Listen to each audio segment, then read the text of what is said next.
Hello मेरी प्रिय माताओं बहनों, स्वागत करते हैं अपने चैनल गाँव की धुन में आप सभी का। आज मैं लेकर आई हूँ बहुत ही सुंदर, बहुत ही प्यारा सा कहरवा नाच गीत। एक बार ज़रूर सुनिएगा। गीत पसंद आए तो वीडियो को लाइक करिएगा, चैनल को सब्सक्राइब करिएगा, ज़्यादा से ज़्यादा शेयर करिएगा, एक प्यारा सा कमेंट करिएगा, अपना सपोर्ट, अपना आशीर्वाद ज़रूर दीजिएगा। अरे कागवा बड़ेरिया पे बोले नहीं हर में, कागवा बड़ेरिया पे बोले नहीं हर में, कागवा बड़ेरिया पे बोले नहीं हर में। पहली पठाउनी ससुर मोर आए, पहली पठाउनी ससुर मोर आए, पहली पठाउनी ससुर मोर आए, ससुर मोर आए, ससुर मोर आए, पहली पठाउनी ससुर मोर आए। अरे घूंघटा मोरा उड़ी उड़ी जाई नहीं हर में, घूंघटा मोरा उड़ी उड़ी जाई नहीं हर में।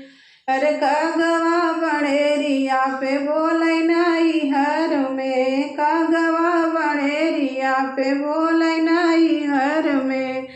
अरे कागवा बड़ेरिया पे बोले नहीं हर में। दूसरी पठाउनी जेठ मोर आए, दूसरी पठाउनी जेठ मोर आए, जेठ मोर आए, जेठ मोर आए, दूसरी पठाउनी जेठ मोर आए। अरे रहिया हमार छूट जाई नहीं हर में, रहिया हमार छूट जाई नहीं हर में। कागवा बड़ेरिया पे बोले नहीं हर में, कागवा बड़ेरिया पे बोले नहीं हर में, कागवा बड़ेरिया पे बोले नहीं हर में।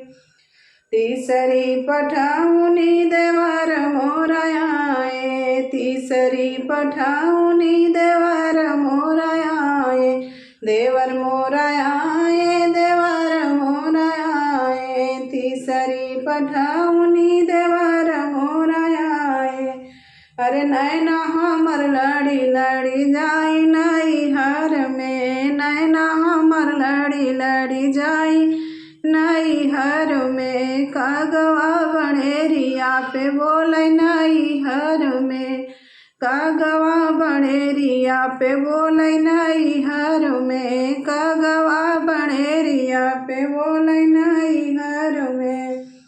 चौथी पठाउनी बलम मोर आए, चौथी पठाउनी बलम मोर आए, बलम मोर आए, सजन मोर आए, चौथी पठाउनी बलम मोर आए। धड़केला जियरा हमार नहीं हर में, धड़केला जियरा हमार नहीं हर में। कागवा बड़ेरिया पे बोले नहीं हर में, कागवा बड़ेरिया पे बोले नहीं हर